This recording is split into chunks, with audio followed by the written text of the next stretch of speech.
Hello everyone, my name is Suman Dua. I'm a registered migration agent at Nationwide Migration and Education. In this video today, we will be talking about Tasmania's nomination requirements for visa subclass 190 for the 2022-23 program year. Tasmania has published their nomination requirements recently for the 2022-23. However, a recommencement date for the program is not yet available and is subject to the allocation of the nomination quota by the Australian government. We are hoping that Tasmania will start accepting applications in the next few days. To apply for the nomination with Tasmania in this financial year, you must first create an expression of interest in the Department of Home Affairs Skill Select system. After creating your expression of interest, you can register your interest in nomination from the Tasmanian government on the Migration Tasmania Gateway. The most competitive candidates will then be invited to apply for Tasmanian nomination. To be eligible for state nomination, you must first meet the requirements that are set by the Department of Home Affairs.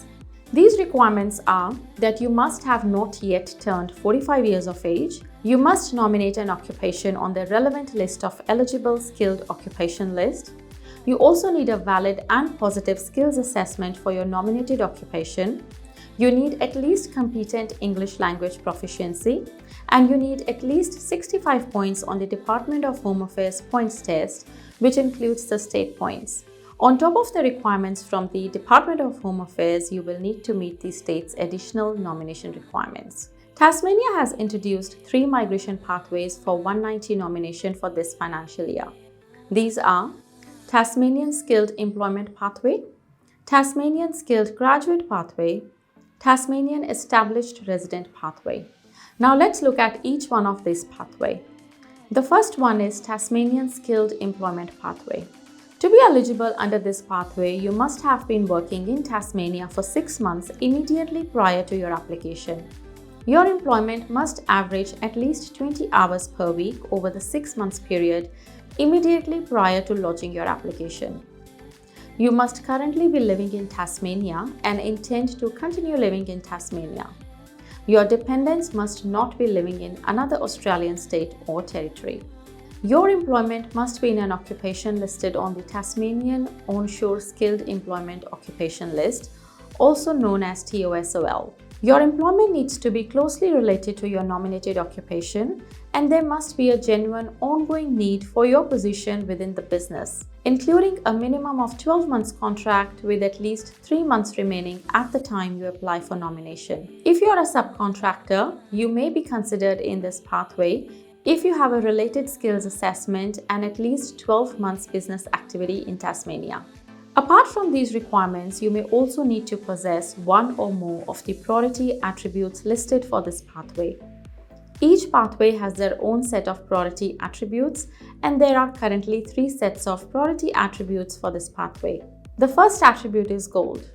You possess this priority attribute if you are working in a critical role for the last 3 months. So the next priority attribute is green. So you possess this attribute if you are working in a TOSOL listed employment, minimum 6 months related to skills assessment. If you are employed in Tasmania for more than 2 years in a skilled role and score skill level 1 to 3 related to skills assessment.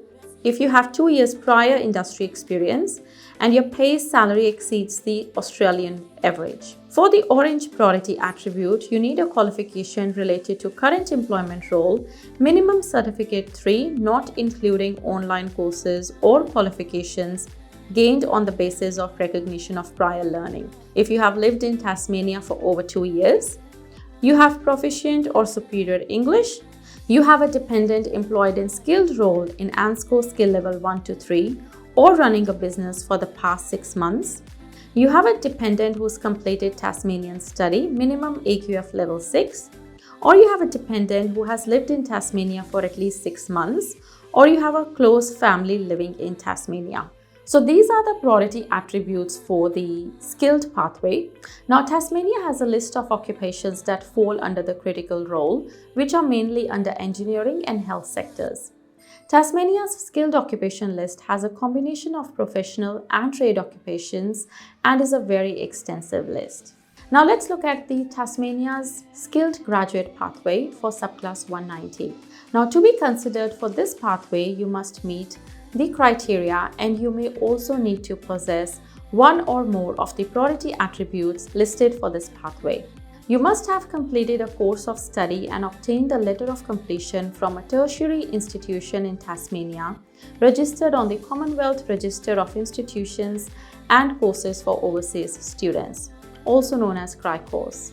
You must have lived in the state for at least 2 calendar years from the commencement of your course and for the duration of your studies.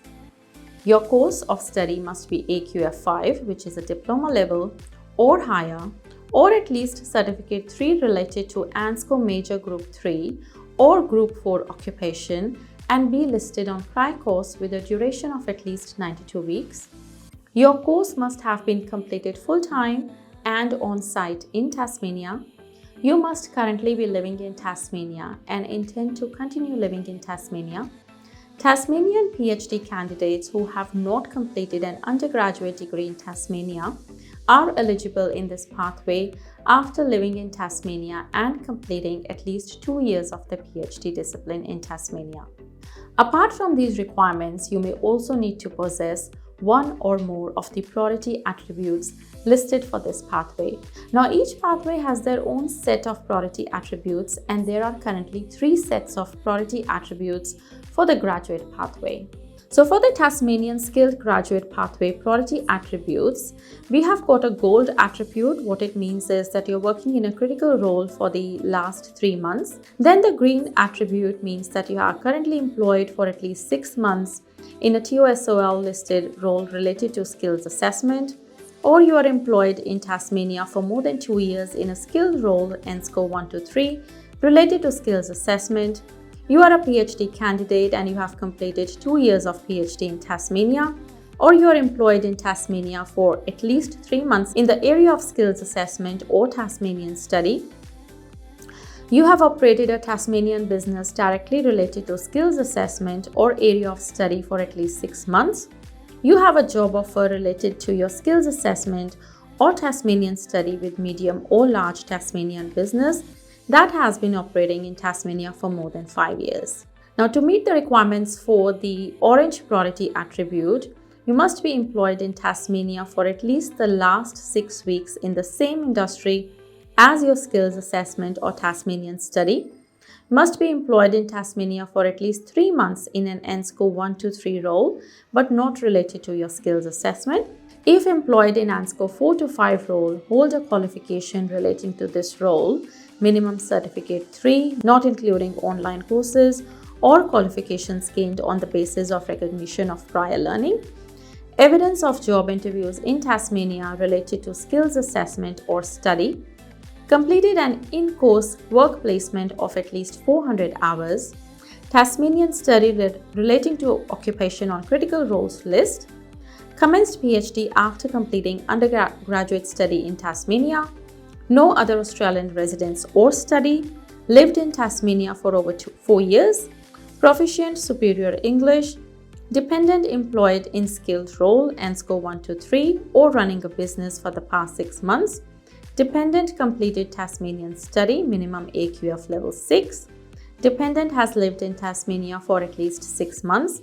Close family living in Tasmania. So apart from meeting the minimum requirements of each pathway, the Tasmania government expect you to meet one or more of the priority attributes. Now let's look at the third pathway, which is Tasmanian Established Resident Pathway. Now, to be considered for this pathway, you must meet all the criteria for this pathway, and you may also need to possess one or more of the priority attributes listed for this pathway. You must have been living in Tasmania for at least 3 years with no more than 50% of your total Australian residence period spent in another Australian state or territory.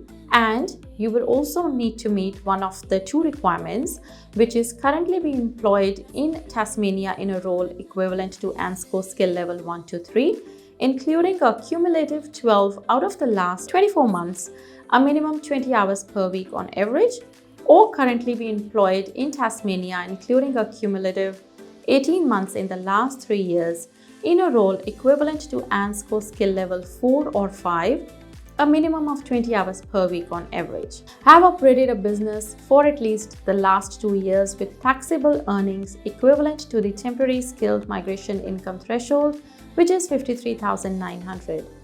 Apart from these requirements, you may also need to possess one or more of the priority attributes listed for this pathway. Now, each pathway has their own set of priority attributes, and there are currently 3 sets of priority attributes in this pathway. For the Tasmanian established resident pathway priority attributes, the first one is gold, which is common for all pathways, which is that if you're working in a critical role for the last 3 months, then you will get priority from the Tasmanian government. The next priority attribute, which is green, if you are currently employed for at least 3 months in a TOSOL listed role related to skills assessment plus 2 years cumulative experience, or employed in Tasmania for more than 2 years continuously in skilled role and score 1 to 3 related to skills assessment, employed for the past 3 months in Tasmania in an ANSCO 1 to 3 role relating to skills assessment. For the orange priority attribute, you must be employed in Tasmania for the past 12 months in an ANSCO 1 to 3 role but not related to skills assessment, qualification related to current role, 2 years prior Australian industry experience relevant to your current employment, current employer has been operating in Tasmania for at least 5 years, residing in Tasmania more than 4 years, salary higher than average Australian earnings, business operator employing at least 3 local Australian citizens, permanent or provisional visa holders, proficient superior English or passport country exemption, dependent employed in skilled role and score 1 to 3 or running a business for the past 6 months, dependent completed Tasmanian study, minimum AQF level 6, or dependent has lived in Tasmania for at least 6 months, close family living in Tasmania. Now, Tasmania has also provided a pathway-specific detailed document checklist on their website. If you are considering applying for expression of interest and registration of interest with Tasmania as soon as they open, please get in touch with us. I will leave an online booking link to book directly with me. Stay updated about Australia's immigration. Make sure that you subscribe to our channel.